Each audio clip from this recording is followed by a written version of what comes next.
So now I get the great privilege to introduce Celeste Parins. She's a co-owner, if you don't know, of Voyageurs Bakehouse, and she's sharing with us about what it's taken to stay resilient at Voyager since they've opened up their brick and mortar shop during the very beginning of the pandemic. So please, Celeste. That's right. Well, thank you so much for having me. It's a real honor to be here today, and I'm excited to talk about resiliency in relation to building a business. If you don't know about us, maybe this is the first time hearing a bit about our story. We did open our Voyageurs Bakehouse on March 10th of 2020, which is just a year ago as of yesterday. We celebrated our first birthday, and we had about 7 days open with business as usual before we needed to close our doors due to a global pandemic. No one tells you when building your business plan, they do now, to plan for a threat of a global pandemic hitting your business. So when we talk about resiliency, just as I planned for this, I needed to remind myself the exact definition, and it's the ability to quickly recover from challenge.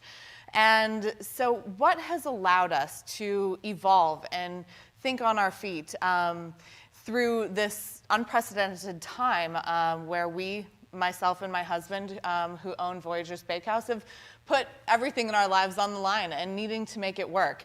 And the one thing that I really come back to is starting with your why.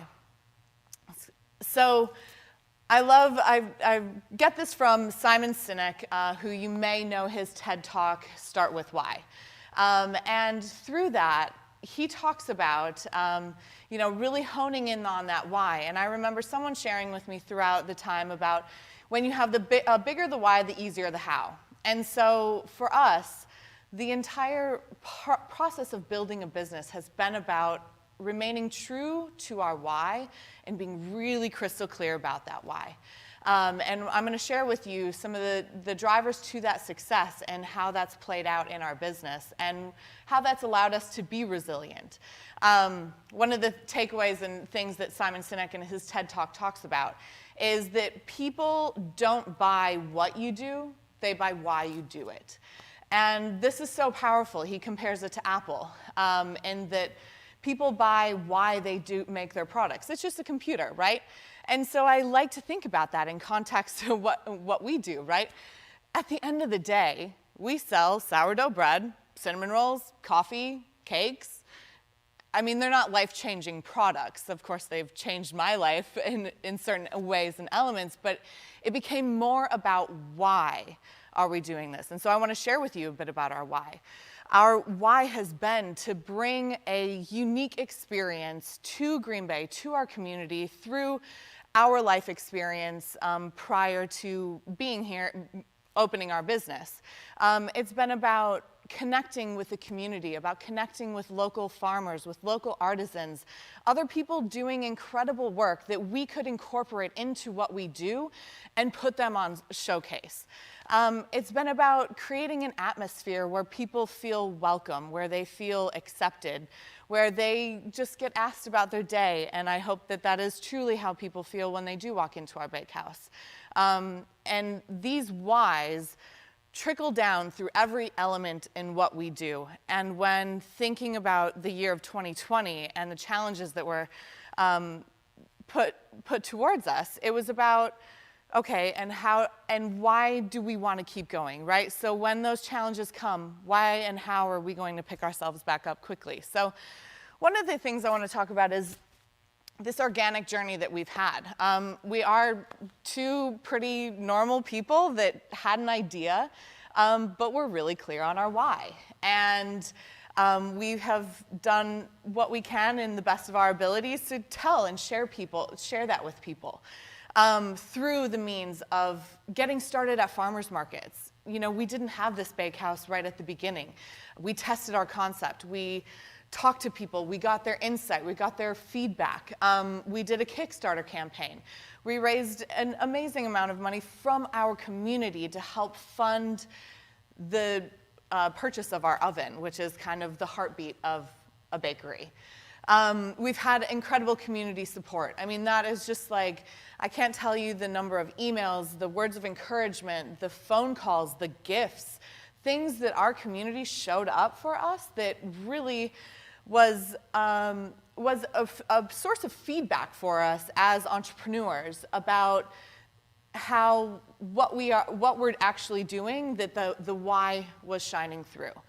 And then we do a lot of communicating our why through authentic relationship-driven marketing.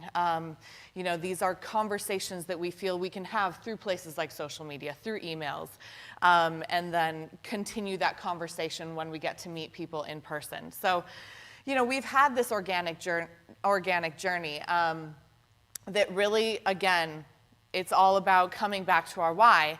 And there's been 3 really strong drivers that if I sit back and reflect on, like, what has helped make us successful over this last year. I mean, we don't have MBAs. We don't come from, the things on paper that perhaps you might think that you need to have to start a business.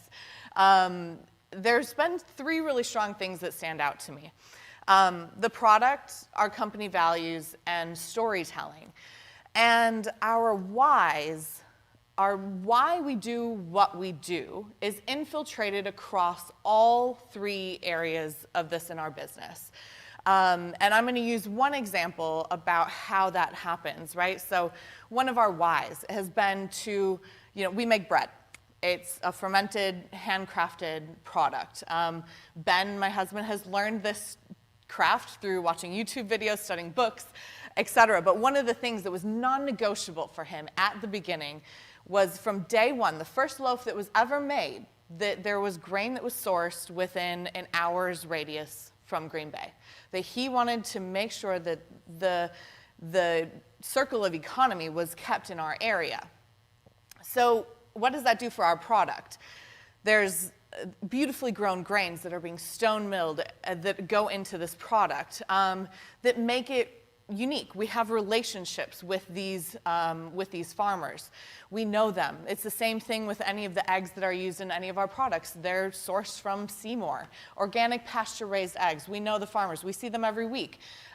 This all goes into the quality of the product, and that has been a high element for us in maintaining. And so again, as we use this kind of sourcing of keeping this all in a community, it comes back to our company values. We talk a lot about that. We talk a lot about there's supply chain challenges with that, which we're facing right now. It's a real challenge. But how that creates our culture and our team. Our team then lives and breathes these elements as well. And then, just transparency in what we do. Specifically in a product like bread, we felt that there was importance to show transparency about this kind of product, that most of the time we, you don't know, you can't pronounce half of the words that are in the ingredient list on a loaf of bread that you buy off the shelf. We wanted you to be able to walk into the bakehouse and see how it's actually done. We're not lying that it's handcrafted. You can sit at 11 a.m. and watch the bread team shape the bread. And how that breathes in our company values. And then storytelling. So when we have this why, when we know why we're doing what we're doing, we can create story around it. We can share all the relationships. We can share the adversities, which we are not shy in doing. One of the things that I will happily put my hand up about is that we've made many mistakes in 2020. We scaled, had to think on our feet. Our doors had to close, and so we immediately scaled our home delivery service and quadrupled what we were doing in 5 days' time. That doesn't come without a steep learning curve. But again, this has been about an organic journey of learning, of growing, of experimenting and trying something new. And so when there have been challenges, which trust me, last year, just in the decision making around how to do our own COVID protocol to just, having things not go perfectly and customers having to reach out to customers and apologize that we've made a mistake. It always comes back to that why. It's about being authentic. It's about being real, true, honest, humble people that are trying to give back to our community in the greatest way that we can to provide a unique experience. And so these have been pieces that we do talk about. We talk about them in our social media. We talk about them in our email communications to our community. And the greatest thing is when customers walk in and we get to share about this story. And so, one of the things that I really want to leave you with is that our community, every small community, needs more people to take the risk, right, of becoming an entrepreneur, of having an idea of what you could contribute. And I highly encourage you that, of course, there are going to be challenges. Whether you start a business or not in a year of a global pandemic, there will be challenges. No one can give you a handbook on how exactly to start a business. You can read all the books in the world, and the challenges will be unique to you and what you do.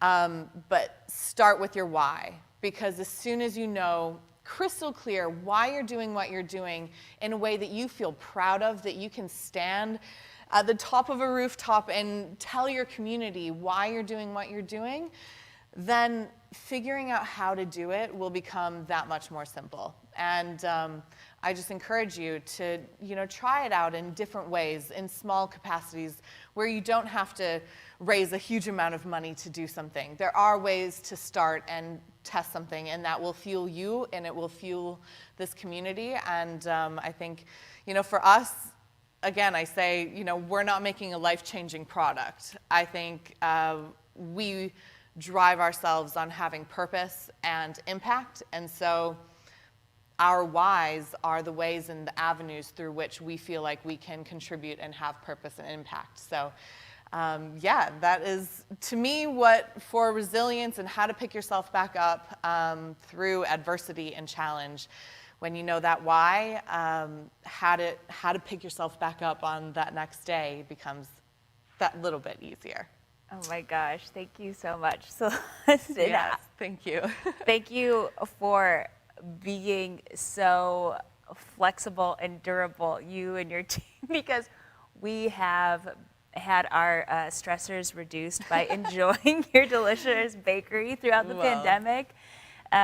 Because just as a customer and someone who is buying into the story and really feels the connection with the message and the product and the ethic around it, it's been a way. I know it's supposed to be about you, but I just want to share. No, I love just get this. This is moment. amazing. Please, this is what fuels us too. Well, even though we haven't been able to be out there connected with community as we love to, just through buying your breads and your treat, we are connecting and interacting with the entire community because y'all have been so dedicated to staying local and staying in community with the products that you source. So that's a gift. That means so much. It's a gift. It really does. It really does. So storytelling, it's not a common trait that people talk about when they're like, what has been a major driver and contributor to success? I'm really interested to hear how you developed that philosophy and kind of folded in storytelling into that core work that you do. Yeah. I come from a background of studying, marketing and what makes people tick. And I think that is something to, that just interests me to its end. And this TED Talk that I've been referring to is one that stuck for me that I watched at a very early time in my career. And sharing your why you're doing something involves telling a story. And people love stories. It's why we tell children stories before they go to bed. We can get lost in this nice story. It's why people watch the news, because there's story, whether it's tragic, and most of the time a challenging, tragic story, rather than a nice, light, fluffy unicorns and butterfly story. But we love storytelling. It's embedded in our culture, and it has been since the beginning of humanity. And so this element of storytelling is a powerful way, to me, to communicate our why. It's our most powerful vehicle to be able to share why we're doing what we're doing. Because again, it's sourdough bread, and that's a unique product. it's one that wasn't in our community in the way that we are doing it, and therefore we can tell more about the farmers. We can tell more about, like, we did a feature over the holidays of all the local artisans, products that were being brought into specific products, that when you are purchasing something, you're getting to vote with your dollars. And I think that that's an important thing to think about, is like, who is your money going back into? Well, it's going into Voyageurs Bakehouse, and we spend a significant amount of our money on ingredient cost, and therefore, who exactly is that going with?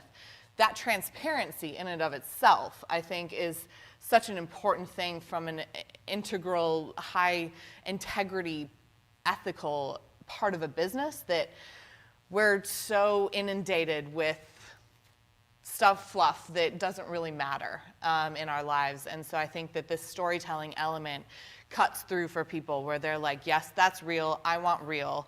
And so getting to share this is a true honor for us, and something that we really try to do a lot of. So This intentional sourcing that y'all do, as you were talking about it, and I've heard you speak to it before, but I'm just thinking about it in terms of co-resiliency.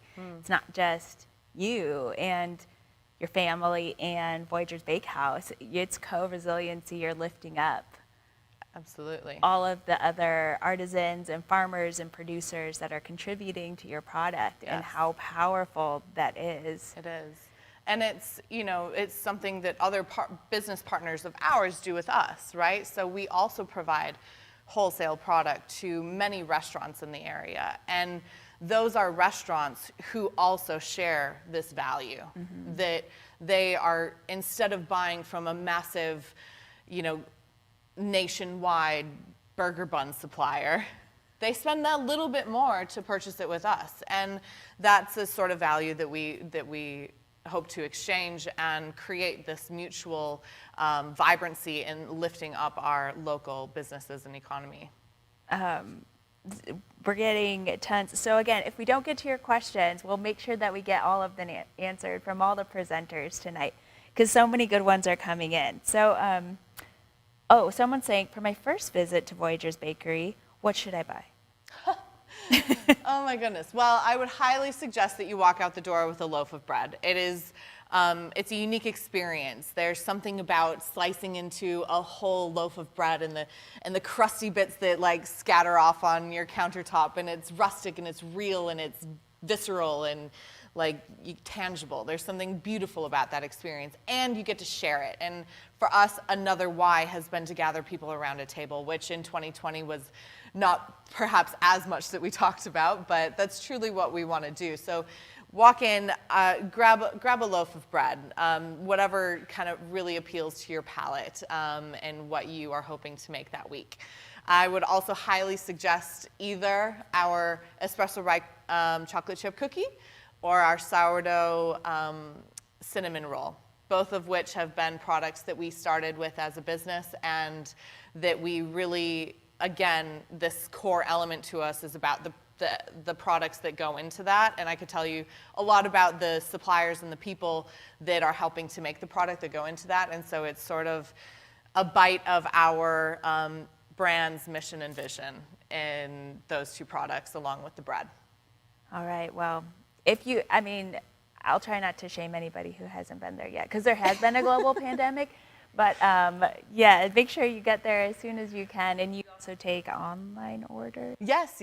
So, so we do online pre-ordering. You can visit our website. It's Voyageurs, voyageurs.co. And you can do pre-ordering there.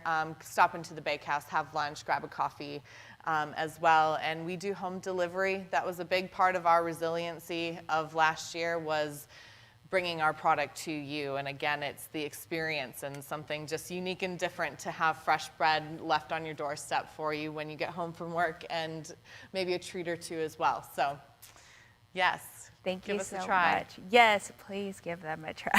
Love yourself. Love your people, and give them a try. Thank you. Awesome. Thank you. Thank you for having me. It's a pleasure to be here. And thank you for what Steam Engine is doing for everyone as a community and uplifting these ideas and, yeah, your mission as well. So. Thank you, everybody, for joining us today for Steam Engine 14. Steam Engine 15 is going to be on July 8th with a location yet to be determined. As you may know, we typically have a live audience at the Neville Museum, and we'd love to be back there in July. However, that still has yet to be seen what everything's going to look like in July. So if we don't appear live at the Neville Museum, we'll innovate and we'll maybe be here again, which has been fantastic, and I hope you have enjoyed yourself as well. If you have an idea for a topic for the steam engine to consider, make sure you copy that into your chat that I believe is on this side of your YouTube live stream, or feel free to send us an email to steamenginegb.com. Also, if you have a presenter that you feel is fantastic and would like to be, you'd like that person to be showcased on Steam Engine, go ahead and let us know about that person as well. So I'd like to introduce, well, not introduce, but give the audience over to Isabel Robertson. But if you'd like to hear more of her music, please go to Isabel Joy on Facebook. You can find more of her work there, and you can connect with her there to hire her for more gigs. So for round 4, Isabel, please take it away.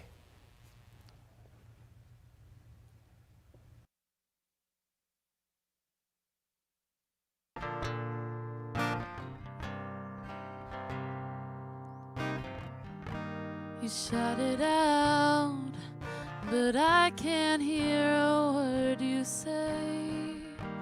I'm talking loud, not saying much. I'm criticized, but all your bullets ricochet. You shoot me down, but I get up.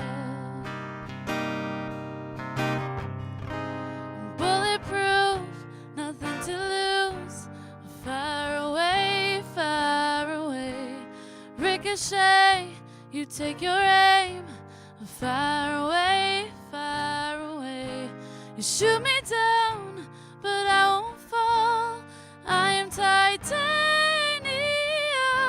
You shoot me down, but I won't fall. I am titanium.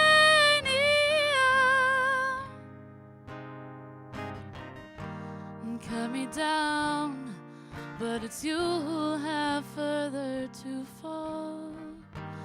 Ghost town and haunted love.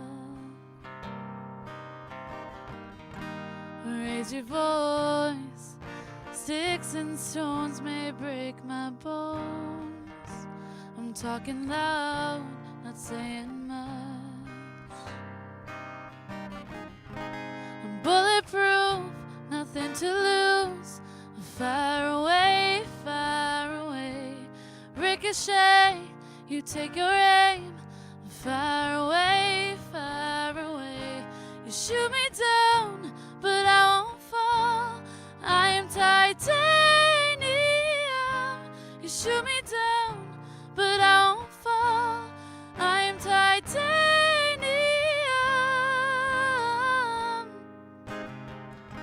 Stone hard machine gun, firing at the ones who run. Stone hard is bulletproof glass. You shoot me down, but I won't fall. I am titanium. You shoot me down, but I won't fall. I am titanium. You shoot me down, but I won't fall. I am titanium.